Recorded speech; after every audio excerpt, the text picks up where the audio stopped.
What's up, YouTube? Welcome to The Pulse. My name is Ronin Okami. Today is April 7th, 2019. We're going to be discussing some of the stuff that is taking place over the last week. First thing that's on my topic list is going to be Borderlands. Borderlands 3 has decided to go with the Epic exclusive for 6 months. Whew. So, if you've been living under a gaming rock, you'll know that Epic has been buying up exclusives left and right.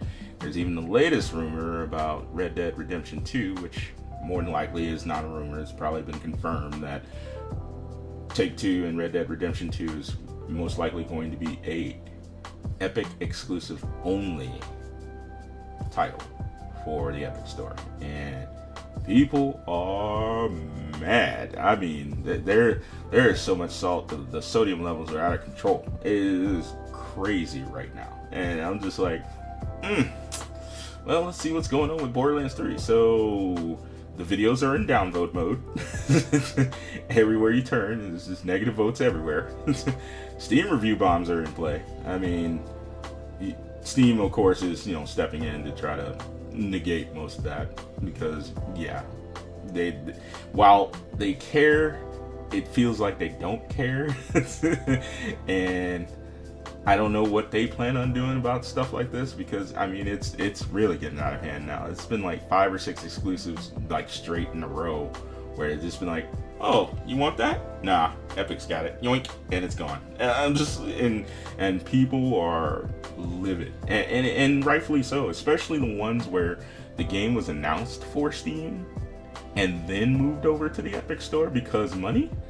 I mean, don't get me wrong, I understand you gotta play the game if you're trying to get ahead and get your paper, but bro, this is not the way to do it. And a lot of people sit there and just like, well, what do you know? I'm like, look, the understanding that I have is that the more you play into this, now it's going to be more of people picking sides eventually, because people are going to get tired of this shit. They are. And I didn't mean to curse, but at the same time, what I'm trying to say is I have to be as real as I can be in this. I can't hold back my emotion just because YouTube algorithm or whatnot. I mean, if they hit me because of ad friendly whatever, that's fine. I'm not getting any money for this anyway.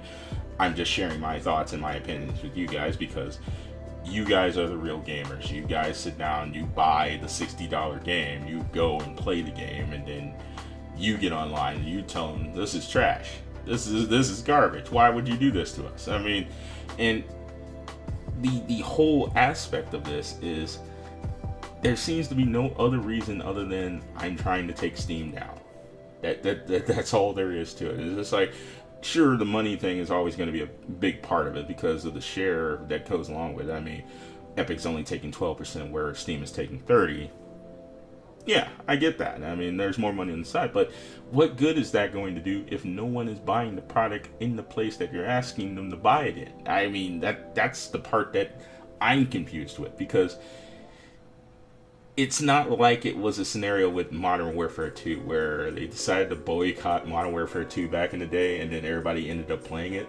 I don't think it's the same here. It feels a little bit different for me. Yeah, but I might be wrong. Maybe these guys know what the deal is, that we're just sheep and we'll just wait until we don't get our way and then just cave and buy the game on a different launcher than all our other games are on. Because I mean, I don't know about you, but I got about 200 plus Steam games sitting on Steam, and I try to put all the games that are kind of in chronological order in Steam, so that way I can just go to one portal to actually play them.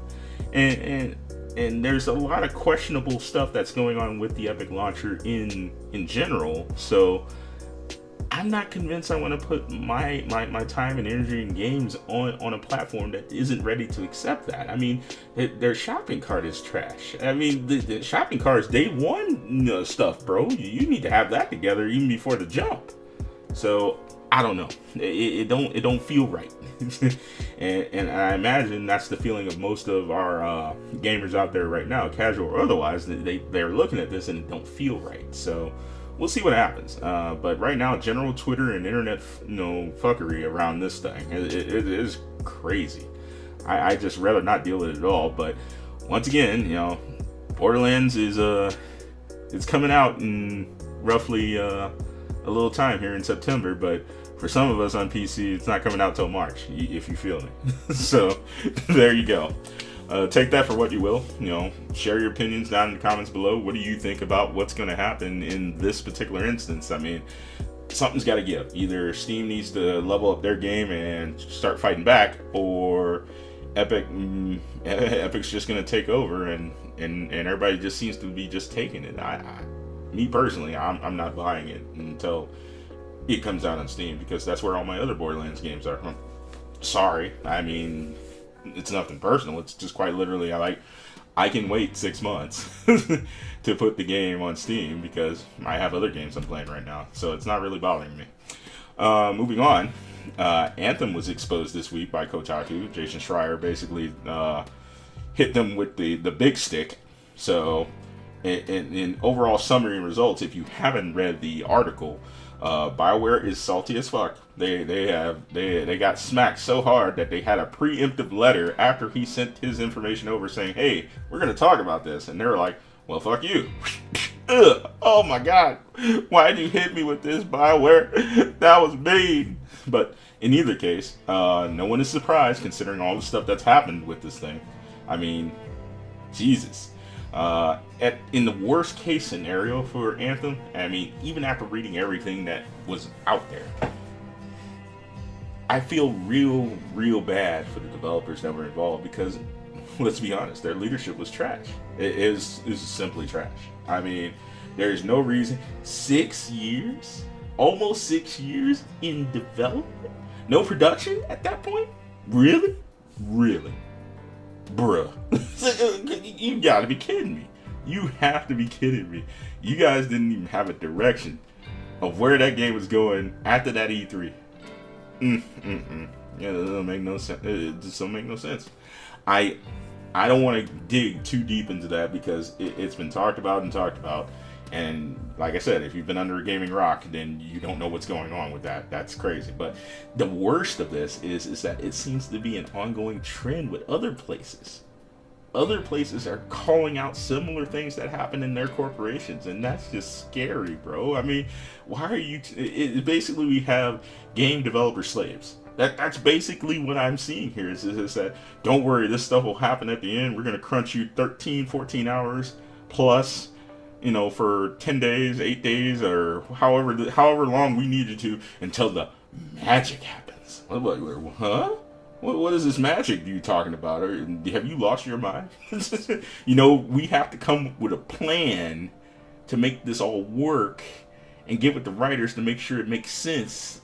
Otherwise, nobody's going to buy this game because it's going to be trash. But, hey, maybe I have it wrong.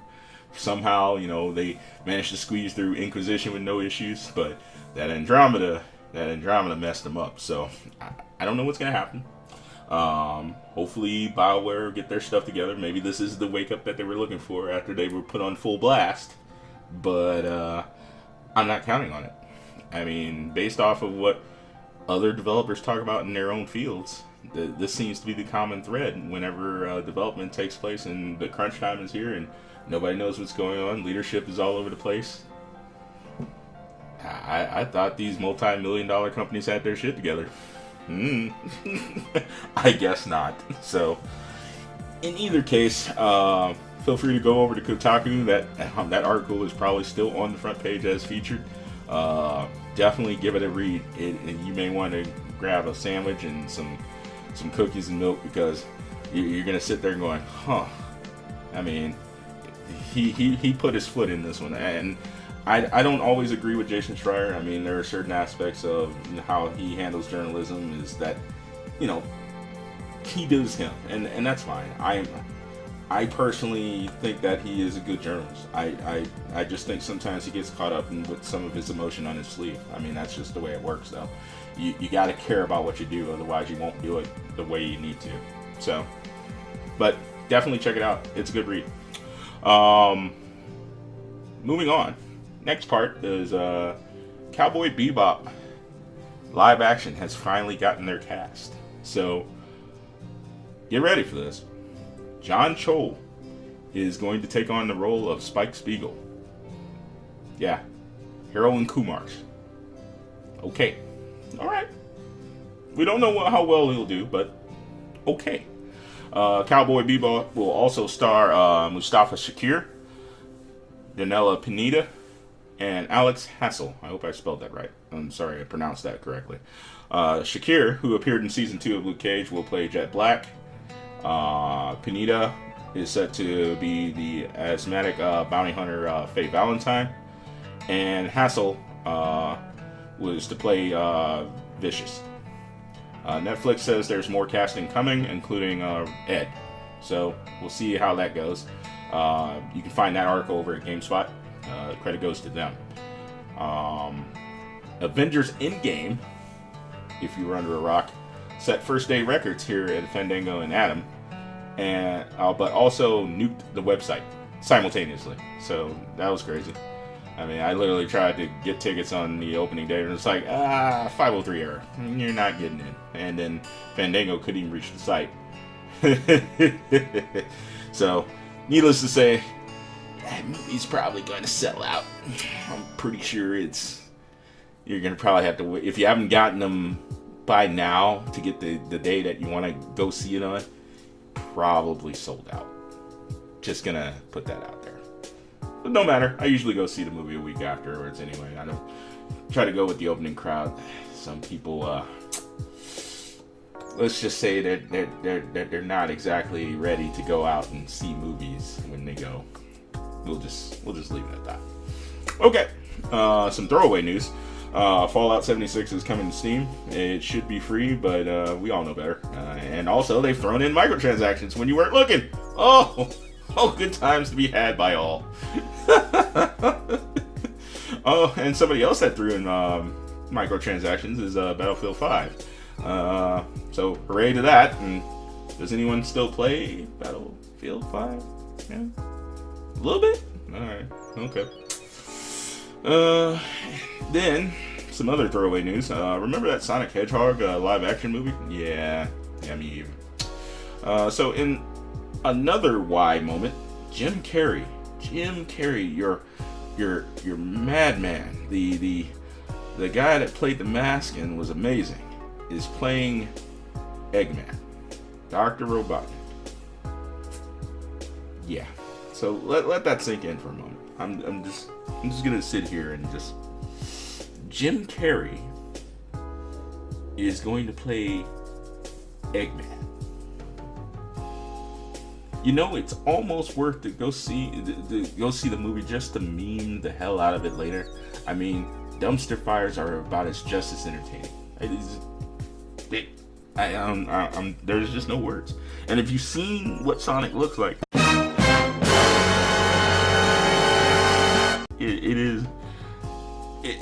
it burns the eyes. Is how bad it is. I can't wait for them to put out the trailer with Jim Carrey. That is going to be godlike.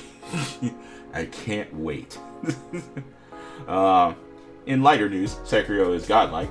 You should definitely be actively playing this game. There are people out there complaining that it should be easier. I'm like, and since when was any Souls-like game ever easy? I'm just waiting. It's just like, I understand that you want to play it to get to the end of the game, but I haven't beaten Dark Souls 3 yet. I'm just not good enough. I'm sorry. When I get better, which probably, Sekiro will help me with some of that, then I'll start playing it, and maybe I'll beat it. Who knows? I beat the other two. It was good enough. Alright, what else we got going on? Oh, if you live in the UK and you own an Xbox, Gold is getting a price hike. So, yeah, that sucks. Probably needs to help pay for all those developers they bought up last year during E3. Regular Borderlands got remastered. Some more Borderland news. If you have a Steam copy, I believe you can re-download this for free. I will have to probably double check that, but I'm pretty sure that's accurate. Resident Evil 2 is now $40. Awesome. If you haven't already bought it, you should buy it. It's pretty good. The Division 2 has released 3 new gear sets and World Tier 5 with the raid coming in about 2 weeks. So if you're a Division 2 player like yours truly, it's time to get hyped, get your gear together, and watch out for those bounties. Some of them are tough. PAX East was a thing last week, so this was the week before last week, not this one. So be sure to check out on the footage of some of your favorite news sites for some of the games that are coming out, not right away, but you'll realize that moment that you just played yourself because you looked at a game that you thought was awesome and it's not going to be out for the next 2 years. Sucks. Alright. I think that's it for our throwaway news section. And then also what I'd like to do is give a quick shout out to a YouTuber, 2D Forever. He's over there mixing it up with the Mugen Ikemen engine, Capcom. You may want to reconsider heading back to 2D because I kind of want my Capcom versus SNK 3. I know that there's some bad blood between Capcom and SNK, but maybe y'all can come to a financial agreement that actually makes sense and get this game out so I can play it. That would be fantastic. Be sure to check 2D Forever out. Give him a like and a sub, and check out his project, and maybe show him some love, because he's putting in that extra work on that Capcom Cross SNK. I'm going to leave some footage in the video here so you can check that out.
But that's going to do it for us this week, guys. I hope to see you guys on the next one. Links in the description are down below in the video. Feel free to like and subscribe. Head over to RoninOkami.com. Swing by, say hi. And you guys keep rocking, baby. I'll see you guys next time. Peace.